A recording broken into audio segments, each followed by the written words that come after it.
Welcome back to my channel. তো সকলে কেমন আছো? আশা করছি সকলে অনেক অনেক ভালো আছো। আজকে ভিডিও টাইটেল আর থাম্বনেলে কিন্তু তার কারণে আশা করি বুঝতে পেরেই গেছো যে ভিডিওটা কী নিয়ে বা কী বিষয় হতে চলেছে। তো চলো, অলরেডি একটুখানি দুপুরবেলা খেয়ে দেশে শুয়েছিলাম বলে না ঘুমিয়ে পড়েছিলাম, যেন এই সময় আমাদের বেরোনোর কথা প্রায়। আর আমি এই সময় ঘুম থেকে উঠছি। যাই হোক, কী আর করা যাবে, শরীরটা ভীষণ টায়ার্ড ছিল, তো সকলেই আমরা ঘুমিয়ে পড়েছিলাম, নাহলে কেউ ডেকে দিত। আর দেন এখন চলো রেডি হতে হবে তাড়াতাড়ি করে। তো আমি আমার এখানে সমস্ত জিনিসপত্র বার করে নিয়েছি, তো চলো সেগুলো তোমাদের সাথে ফার্স্টে শেয়ার করে নিই, অ্যান্ড দেন পুরোটা রেডি হয়ে তারপরে আসবো, কারণ আমি গেট রেডি ভিডিও তো তেমনভাবে দিতে পারি না, দিও না তোমাদের সাথে। যাই হোক, তো চলো দেখা যাক আমি কী কী বার করেছি এখানে রাত্রিবেলা বিয়ের দিন পরবো বলে। অ্যান্ড এই যে এত কিছু এইসব বার করেছি। এটাও কিন্তু আমার বিয়ের বেনারসি, তার সাথে ব্লাউজ তো আছেই। আর এটা হচ্ছে সেই তোমাদের ডিমান্ডিং চাবির গোছা। আর এটা তো দেখতেই পাচ্ছ, সীতাহার আছে পার্লের, আর এখানে পার্লের নেকলেস আছে। আর এটা হচ্ছে তোমার বাউটি। আর এখানে আমার একজোড়া কানের আছে, যেটা আজকে আমি এবেলা পরবো, সকালবেলা অন্য কিছু পরেছিলাম। আর এই সোনার চোকারটা পরবো। আর তার সাথে কিন্তু আমি নিয়ে নিয়েছি আমার বিয়ের বটুয়াটা। আর এখানে তোমাদের দাদাভাইয়ের ঘড়িটা বার করে রেখেছি, ওর জামা প্যান্টও বার করে রেখেছি, ও ধুতি পরবে, বিয়ের ধুতি পাঞ্জাবিটাই দেখাচ্ছি তোমাদের। আর হাতে তো অলরেডি আমি সব কিছু পরেই আছি, শাঁখা বাঁধানো পলা বাঁধানো সোনার ছুরি, আর আংটিগুলোও দুটো করে পরে আছে, 4টে আংটি। আর দেন এই যে সব কিছু বার করে নিয়েছি। তো চলো এবার রেডি হওয়া যাক, নাহলে অলরেডি খুব দেরি হয়ে গেছে। তো চলো রেডি হয়ে আসছি সামনে। এই যে রেডি হয়ে গেছি। বডিগার্ড বডিগার্ড, আমার বডিগার্ড, পুরো বডিগার্ডই লাগছে মানে তোমাকে। দেখো পুরো বডিগার্ডের ড্রেসই পরেছো। আমার দিকে দেখাবে না কিন্তু। আমি এদিকে অমিতাভের বডিগার্ড ছিলাম, হ্যাঁ, তারপর এখন আমার, তারপর রাজীব গান্ধীর বডিগার্ড ছিলাম। অমিতাভ থেকে আমার আমার রাজীব গান্ধী সালাম করেছে। বাঁচাতে পারেনি। তো আমি তো অনেকক্ষণ রেডি হয়ে গেছি। আর এখানে দেখো, ও এখনো রেডি হতে পারেনি, ঠিক আছে।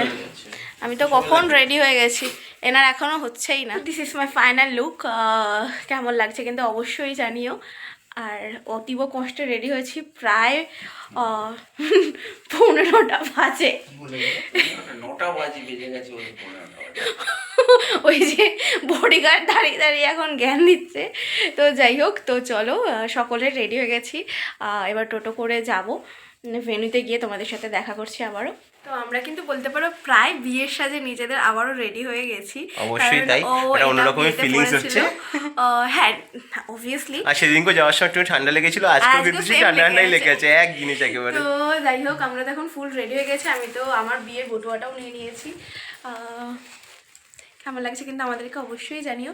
তো চলো এবার আর দেরি না করে বিয়ের বাড়ি ভেন্যুতে পৌঁছানো যাক, অলরেডি অনেক লেট হয়ে গেছে। টোটো এসে গেছে, চলো টোটোতে ওঠা যাক।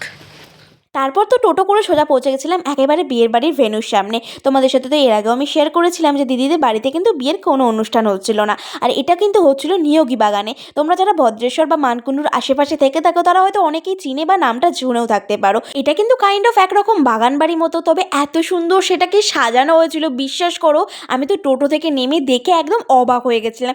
সকালবেলা দেখেছিলাম বটে, তবে তার সৌন্দর্যটাতে রাত্রিবেলা এতভাবে মন কাড়বে সেটা কিন্তু বিশ্বাস করো বুঝতে পারি।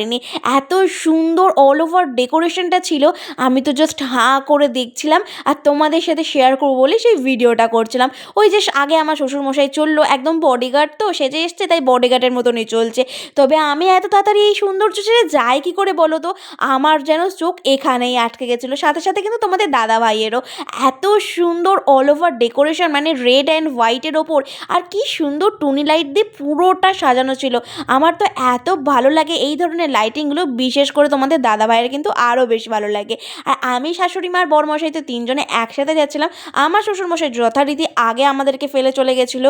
আর এই দেখো, তোমাদেরকে সকালবেলায় বলেছিলাম না, পুরোটা যখন রাত্রিবেলা লাইটিং জ্বলবে বা কী সুন্দর সাজানো হচ্ছে না হচ্ছে সবটাই তোমাদের সাথে শেয়ার করব। দেখেছো কত সুন্দর লাগছে পুরো বাগান বাড়িটা।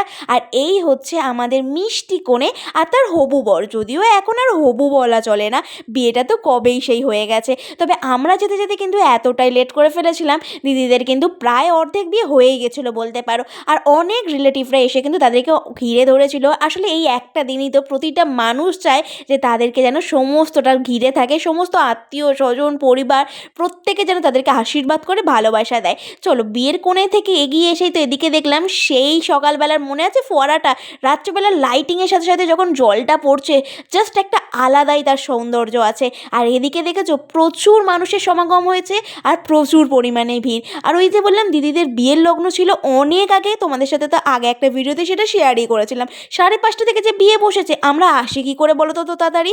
আমাদের তো আস্তে আস্তে প্রায় 9টা 9:30 বেজে গেছিলো। আর তখন এসে একটু কনের সাথে দেখা করে গিফটটা হাতে দিয়েই কিন্তু সোজা চলে এসেছিলাম খাবার দাবারের স্টলের এদিকে। চলো তাহলে খাবার দাবারের স্টলে কী ছিল তোমাদের সাথে আস্তে আস্তে সেটাই শেয়ার করে ফেলি। প্রথমেই কিন্তু ছিল শীতকালের স্পেশাল একদম গরম গরম কফি।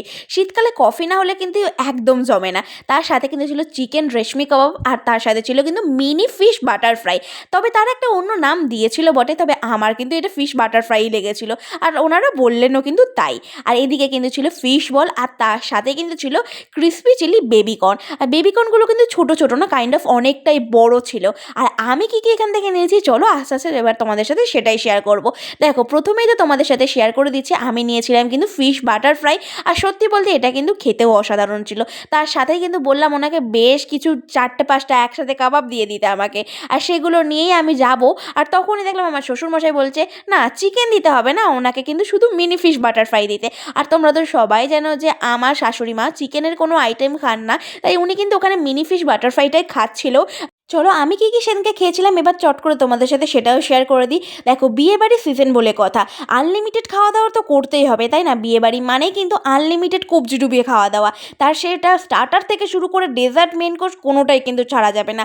আর স্টার্টার আইটেমের প্রথমেই কিন্তু আমি নিয়ে নিয়েছিলাম চিকেন রেশমি কাবাব, তার সাথে mini fish butter fry. Chicken reshmi কাবাবটাই ফার্স্টে ট্রাই করেছিলাম, আর সেটা কিন্তু খেতে এক কথায় অসাধারণ ছিল। তবে বিশ্বাস করো মিনি ফিশ বাটার ফ্রাইটা মুখে দিতে জাস্ট গলে গেল জ্বলে গেল একটা ব্যাপার। আমি চিকেন খেতে যতই ভালোবাসি না কেন, তার সামনে কিন্তু এটা একদম তুচ্ছ ছিল। মিনি ফিশ বাটার ফ্রাইটা যেমন খেতে ছিল তোমার ক্রিসপি, আর ভেতরের মাছটাও ততটাই ফ্রেশ ছিল, আর অরিজিনাল ভেটকি মাছ ছিল, সেটা কিন্তু এক কামড় দিয়ে বোঝাই যাচ্ছিল। আমার তো এক কথায় সব থেকে বেশি ভালো লেগেছিল এই মিনি ফিশ বাটার ফ্রাইটা, যেটা কিন্তু আমি খেতে বসার আগেও একবার খেয়েছিলাম, সেটার ভিডিও তো তোমাদের সাথে আর করা হয়নি। দেন তো ওগুলো শেষ করে আমি আবারও চলে এসেছিলাম স্টার্টার কাউন্টারের দিকে, আর ওখান থেকে নিয়ে নিয়েছিলাম কিন্তু ক্রিসপি চিলি বেবিকর্ন, আর তার সাথে ফিশ বল। এই সমস্ত ভিডিওই কিন্তু আমাকে করে দিচ্ছিল তোমাদের দাদাভাই, মানে আমার বর। চলো তাহলে আবারও ফিরে আসা যাক খাওয়া দাওয়াতে। প্রথমেই কিন্তু আমি এখানে খেয়ে নিয়েছিলাম ফিশ বলটা, সেটা খেতে কিন্তু বলতে পারো আমার ওকে ওকে লেগেছিলো, মানে খুব একটা ভালোও নয় আবার খুব একটা খারাপও নয়। ফিশ বল যেমন ন্যাচারালি খেতে হয় তেমনই। তো এবার পালা ছিল কিন্তু সেই ক্রিসপি চিলি বেবিকর্নটা খাওয়ার। তোমরা তো আমার মিনি ভ্লগে দেখেইছো এই রিভিউটা, চলো আবারও একবার তোমাদের সাথে শেয়ার করে দিই। বিশ্বাস করো মিনি ফিশ বাটার ফ্রাইয়ের পর এই ছিল ক্রিসপি চিলি বেবিকর্ন, যেটা খেতে আমার এক কথায় দুর্দান্ত লেগেছিলো। মানে স্টার্টার আইটেমের মধ্যে থেকে এই দুটো সেদিনকে ছিল একদম সোস টপার আইটেম। আর তারপরে তো গলা ভেজানোর উদ্দেশ্যে কিন্তু যতই শীতকাল হোক না কেন গলা তো এত কিছু খাওয়ার পর ভেজাতেই হবে তাই না বলো? তাই জন্য কিন্তু আমি চলে এসেছিলাম এই মকটেল কাউন্টারের দিকে। তবে এসে দেখলাম সে আমার মাথায় হাত দেওয়ার মতো অবস্থা, কারণ এত পরিমাণে ভিড় আর কি করা যাবে বলো। তাই বেশ কিছুক্ষণ পর ওয়েট করে আমি কিন্তু আমার পছন্দ মতো কোল্ড ড্রিঙ্কসটা নিয়েই নিয়েছিলাম। আচ্ছা আমি কিন্তু এখান থেকে নিয়েছিলাম অরেঞ্জ ফ্লেভারের, যেটাতে কিন্তু বড়মশাইকে ঢুকে আমি একটু অল্প বরফে দিয়েছিলাম। যখন সেটা দেখতে পাবে এখন তো আমার কপালে মান নাচছে সেটা তো জানা কথাই। যাই হোক তো চলো এখন আপাতত এটা তো খাওয়া যাক। আর সত্যি বলতে আমার কিন্তু এই অরেঞ্জ মকটেলটাও বেশ ভালো লেগেছিল। তবে মকটেল অ্যাকচুয়ালি বলা চলে না, আমি অরেঞ্জ জুসই নিয়েছিলাম বলতে পারি, একটু বরফ কাইন্ড অফ মিশিয়ে। তবে এটা খেতে খেতে তোমাদের সাথে আরও একটা কথা শেয়ার করে দিই, সেটা হলো আমি যখন এই মিনি ভ্লগটাতে শেয়ার করেছিলাম আর বলেছিলাম আমি বিনা নিমন্ত্রণে যাইনি, সেটা আগের একটা ভিডিওতে বলা সত্ত্বেও তোমরা অনেকে অনেক কথা আমাকে বলেছিলে, তারা অ্যাটলিস্ট ক্লিয়ার হয়ে যাবে এই বড় ভিডিওটা দেখে। আমি কিন্তু নিমন্ত্রণ পেয়েই এখানে গেছিলাম। তার যারা এত পরিমাণে মাথা ঘামাচ্ছে তারা মাথাটা না ঘামিয়ে নিজেদের কাজ করলেও আই থিঙ্ক চলে যাবে। কিন্তু স্টার্টার কাউন্টারের এদিক থেকে গিয়ে দেখলাম আমাদের বরকনে তো আবারও বিয়ের সমস্ত রিচুয়ালের মেতে উঠেছে। আর সত্যি কথা বলতে সেদিনকে স্নেহাদিকে বিয়ের কোণে সাজে আমার এত মিষ্টি দেখতে লাগছিল। স্নেহাদি সিম্পল সাজে বাট এত সুন্দর বা এত কিউট লাগে যে কি বলবো। আর এদিকে এসে তো দেখলাম বরমশাই তো শ্বশুর আর শাশুড়ির অনেক ছবি তুলছিল, আর আমরা ফুল ফ্যামিলি মিলে কিন্তু অনেক অনেক ছবি তুলেছিলাম। সেই সমস্তটা কিন্তু তোমাদের সাথে আস্তে আস্তে কমিউনিটি পোস্টে শেয়ার করব। তো চলো তারপরে তো সমস্ত মিটিয়ে চলে এসেছিলাম এই খাবারের দিকে। কাসুন্দি রাখা আছে এখানে রায়তা দিয়ে, আর এখানে দেখতে পাচ্ছি ভেজ। তো চলো ভেজে কী কী আইটেম আছে আগে দেখিয়ে নিই। একটু খুলে খুলে দেখাবেন? এটা কি আছে?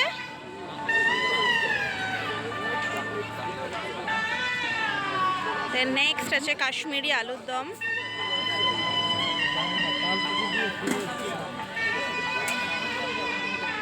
এটা কি আছে? আচ্ছা, ছোলার ডাল। আচ্ছা, স্টিম রাইস, পনির পাতুরি। আচ্ছা,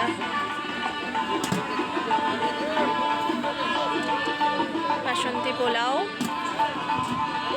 আর পোলাওয়ের সাথে হয়েছিল, যেহেতু এটা ভেজ কাউন্টার তাই জন্য ছিল কিন্তু ফুলকপির কষা, আর তার সাথে কিন্তু ছিল পনির বাটার মশলা। আর সত্যি বলতে তোমরা কারা কারা কোনটার দিকে যাও কিন্তু বুফে কাউন্টার থাকলে অবশ্যই আমাকে জানিও। তো চলো এবার পালা হচ্ছে নন ভেজের কাউন্টারে কী কী ছিল তোমাদের সাথে সেটাই চট করে শেয়ার করার। এখানে কিন্তু ছিল, প্রথমেই দেখতে পাচ্ছ গরম গরম ভেটকি মাছের ডায়মন্ড ফিশ ফ্রাই, আর সাইজটাও কিন্তু যথেষ্ট বড় ছিল। তার সাথেই কিন্তু ছিল শীতকালের একদম জম্পেস কম্বিনেশন বলতে পারো, কড়াইশুটির কচুরি, আর তার সাথে কাশ্মীরি আলুর দম, আর অপশানে কিন্তু ছোলার ডালটাও ছিল।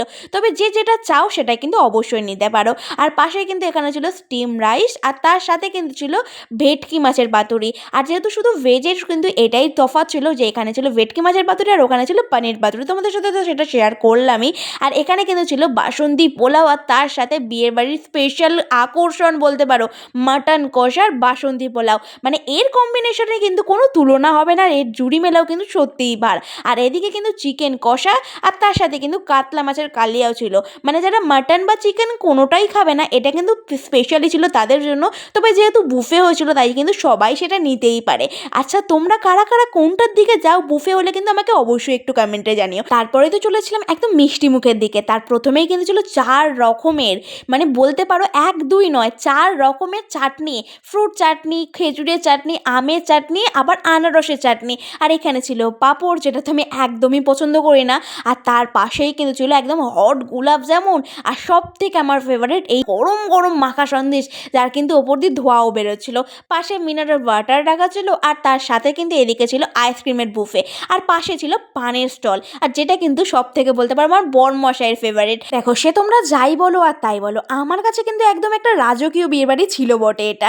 সত্যি কথা বলতে শীতকালে বিয়ের পরে এই ফার্স্ট সিজনের বিয়ে বাড়ি, আর সেটা কিন্তু আমরা যথেষ্ট ভালোভাবে এনজয় করেছিলাম। আর দেখতে পাচ্ছ এত সুন্দর করে বাজি ফাটছিল, প্রচুর প্রচুর বাজি ফাটানো হয়েছিল স্নেহাদের বিয়েতে।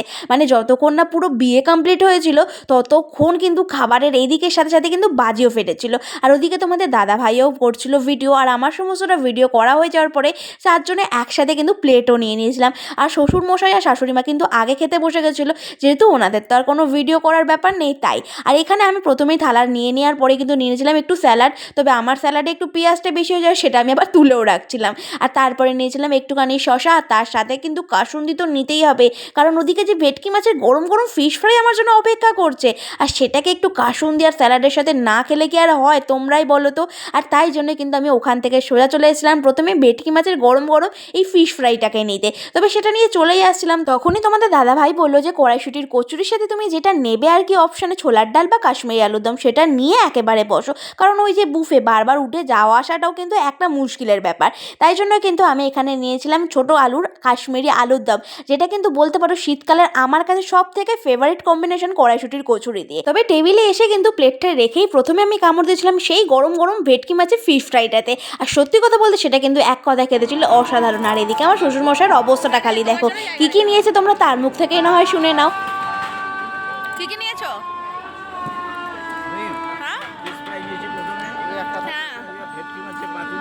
পোলাও বা ভাত কই? আচ্ছা, তুমি? ভাত পোলাও? আপনি? ডায়মন্ড ফিশ ফ্রাই, তার সাথে নিয়ে নিয়েছি কড়াইশুটি কচুরি আর আলু দম। ছোলার ডালটা ট্রাই করি, কারণ অনেক কিছু আছে ট্রাই করতে হবে। এবার তোমরাই বলো এক যাত্রায় পৃথক ফল হয় কি করে, যেখানে আমরা স্বামী স্ত্রী অর্ধাঙ্গিনী, তার অর্ধেকটা তো আমাকে নিতেই হবে তাই না? তাই জন্য কিন্তু বরমশাই যা যা প্রথমে নিয়েছিল আমিও কিন্তু এখানে তাই নিয়েই বসেছিলাম। মানে ওই যে ভেটকি মাছের ফিশ ফ্রাই, কড়াইশুটির কচুরি, কাশ্মীরি আলুদম, তার সাথে স্যালাড আর কাসুন্দি। আর সেটা দিয়ে খেতে না খেতেই কিন্তু তারপরে আমার এত ভালো লেগে গেছিলো, আমি কিন্তু ফিশ ফ্রাই আরও একটা খেয়েছিলাম, তবে সেটার ভিডিও তোমাদের সাথে শেয়ার করা হয়নি। আর খেতে বসে যখন এই এত সুন্দর সামনে বাজি পাচ্ছিল, সেটা দেখে দেখে খাওয়ার কিন্তু একটা মজাই আলাদা। আলাদা ছিল। আর সেই সমস্তটা কমপ্লিট করেই তো আমি আবারও নিয়ে চলে এসেছিলাম এখানে পোলাও, আর তার সাথে এই নরম তুলতুলে বাসন্তী পোলাওয়ের সাথে তার জম্পেশ কম্বিনেশন বলতে পারো মাটন কষা। আর এক পিস চিকেনও নিয়েছিলাম বটে, তবে সেটা না খুব একটা ভালো লাগেনি বলে তাই আর খাইনি। তবে ভেটকি মাছের পাতুরি নিয়েছিলাম, আর তার সাথে কিন্তু নিয়েছিলাম স্টিম রাইস। আর সাথে পাশে যেটা দেখতে পাচ্ছ তোমরা সেটা কিন্তু কড়াইশুঁটির কচুরি, যেটা আর আমার খেতে ভালো লাগছিল না বলে আমি খাইনি। আর এখানে বরমশাইয়ের সেম নিয়েছিল, মানে ও আর সাদা ভাতটা নেয়নি, ও পোলাওয়ের সাথে মটন কষা আর ভেটকি মাছের পাতুরি দিয়ে খেয়েছিল। সত্যি বলতে প্রতিটা রান্না কিন্তু এক কথায় অসাধারণ হয়েছিল, শুধু চিকেন কষাটা আমার খুব একটা বেটার লাগেনি। তাছাড়া কিন্তু প্রতিটা রান্না, সে পোলাও বলো, মাটন কষা বলো বা ভেটকি মাছের পাতুরি, প্রতিটা রান্না হয়েছিল দুর্দান্ত। আর তোমরা তো সকলেই জানো যে আমি চাটনি বা পাঁপড় কোনোটাই খাই না, তাই সেই দিকে না গিয়ে কিন্তু আমি সোজা চলে এসেছিলাম সেই হট গোলাপ জামুন আর তার সাথে এই গরম গরম মাখা সন্দেশের দিকে। তবে হট গোলাপ জামুন নামটা শুনে প্রথমেই মনে হচ্ছিলো জানো তো, মাথায় আমার একটাই প্রশ্ন করছিল, সত্যি সত্যি গোলাপ জামুনটা কি হট হবে? তবে বিশ্বাস করো মুখে দিয়ে কিন্তু তার হটনেসটা আমি অলরেডি টের পেয়েছিলাম। সত্যি সত্যি কিন্তু প্রচণ্ড পরিমাণে গোলাপ জামুনটা গরম ছিল। আর মাখা সন্দেশটা নিয়ে তো কোনো কথাই হবে না, মানে সব থেকে সেরা ছিল এক কথাই মাখা সন্দেশটা। আমার তো ভীষণই ভালো হয়েছিল। তখনই দেখলাম বরমশাই গায়েব আমার সামনে থেকে। কোথায় গেল, তাকে কোথায় খুঁজে পেলাম তোমরা কি জানো? এই যে পানের স্টলে, তার খাওয়া দাওয়া শেষ হলে যে কোনো বিয়ের বাড়িতে সে তার পান একটা চাই। আর সত্যি কথা বলতে এই কাকু এত সুন্দর পান বানাচ্ছিল, আমরা তো অনেকগুলোই খেয়েছিলাম। তবে আমরা বলতে কিন্তু আমি নই, আমি কিন্তু পানটা একদমই খেতে পারি না, আমার যেন কেমন একটা বমি বমি পায়। তো সেই কারণে আমি তো পান খাইনি। আর এখানে তিনি খাবে আর আমাকে ভিডিও করে দিতে হবে, তাই জন্য কিন্তু আমি ভিডিও করার জন্য এখানে সমস্তটা সেট আপ করছিলাম। আর এই দেখো তিনি কিন্তু পানটা অলরেডি খেয়েছিল। আর ও কিন্তু মিষ্টি পানটা খেতে বরাবর ভীষণ ভালোবাসে, সে বাড়িতে হোক বা বিয়ের বাড়িতে। আর খাওয়া দাওয়া শেষ করে তো এদিকে এসে দেখলাম দিদির বিয়েও কমপ্লিট হয়ে গেছিলো। আর সিঁদুর পরে দিদিকে কি মিষ্টি যে লাগছিল কি বলবো। আইবুড়ো ভাতটাকে দেখছি বটে, তবে আজকে যেন একটু সব থেকে বেশি মিষ্টি লাগছিলো সিঁদুরটা পরার পরে। আর তারপরে তো আমি এদিকে চলে এলাম আইসক্রিম নেওয়ার উদ্দেশ্যে। আইসক্রিম নিয়ে কিন্তু আমি আজকে আমার ভিডিওটা এখানেই শেষ করছি। তোমাদের যদি বিয়ের এই বড় ব্লগটা ভালো লেগে থাকে চ্যানেলটাকে সাবস্ক্রাইব করে আমার পাশে থেকো। আর ভিডিওটা কেমন লাগলো কমেন্টের মাধ্যমে কিন্তু জানাতে একদমই ভুলো না। আজকে তাহলে আসি, দেখা হবে অন্য কোনো ভিডিওতে।